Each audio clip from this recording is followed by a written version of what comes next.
The Trojan car was built in England between 1922 and 1937. Designed by Leslie Hounsfield, a prototype had been constructed in 1913 and 5 pre-production models in 1920, but the first cars available to the public were made under licence by Leyland Motors at their factory at Kingston upon Thames. Outwardly conventional in appearance, the Trojan was anything but. The chassis resembled a punt. It was spot welded together from steel components and was lightweight and rigid. The engine was a 4-cylinder 2-stroke, but built on the split twin principle, where upper and lower cylinder on each side shared a common combustion chamber. The engine had a remarkably long stroke, being double the cylinder bore diameter, and like most 2-stroke engines, it used crankcase compression for scavenging. Unusually, the engine was mounted under the floor. This is the view looking forward on a sectioned engine. The passenger sits on top of the crankcase, and the cylinders are under his feet. The flywheel is between the passenger and driver, and the driver sits atop the epicyclic gearbox. The transmission was connected to the solid rear axle by a single roller chain on the off side. A single brake drum on the near side of the rear axle and a transmission brake took care of slowing down.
Amusingly, the Trojan company worked out that it cost more in boots and socks to walk 200 miles than it did to drive a Trojan the same distance, even with depreciation.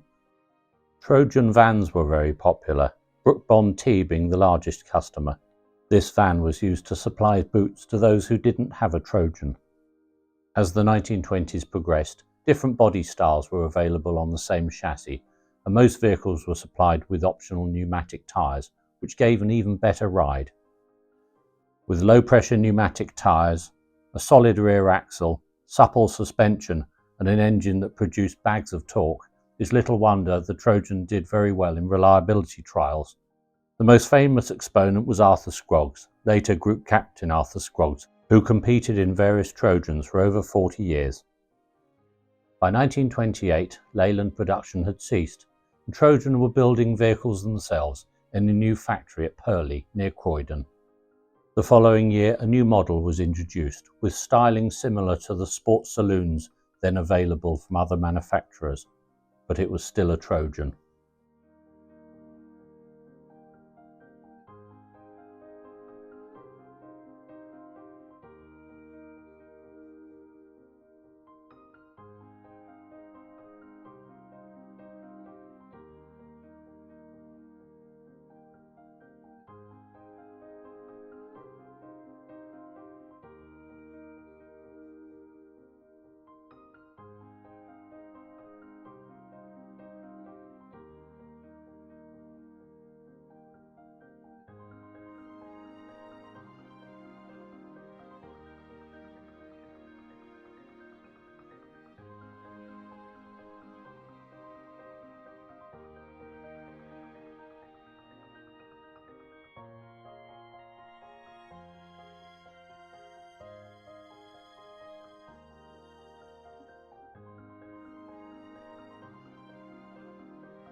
A modernised tourer, the Trojan Wayfarer, was introduced in 1934 and was even less successful.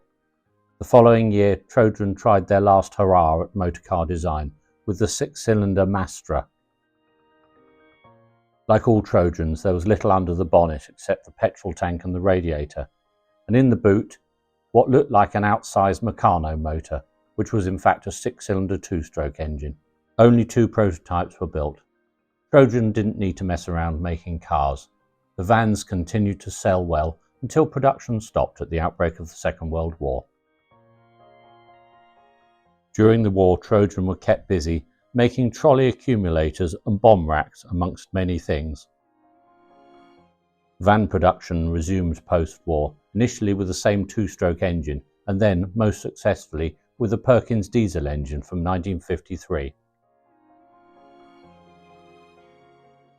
Trojan also introduced the Mini Motor, a 50cc standalone outboard power unit used for powering bicycles, lawnmowers and even lathes.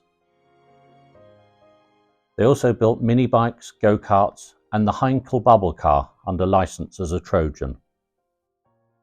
Trojan acquired the Elva Sports Car Company and built the Elva Courier Mark IV. They also built over 100 McLaren chassis and a solitary Formula One car, the Trojan.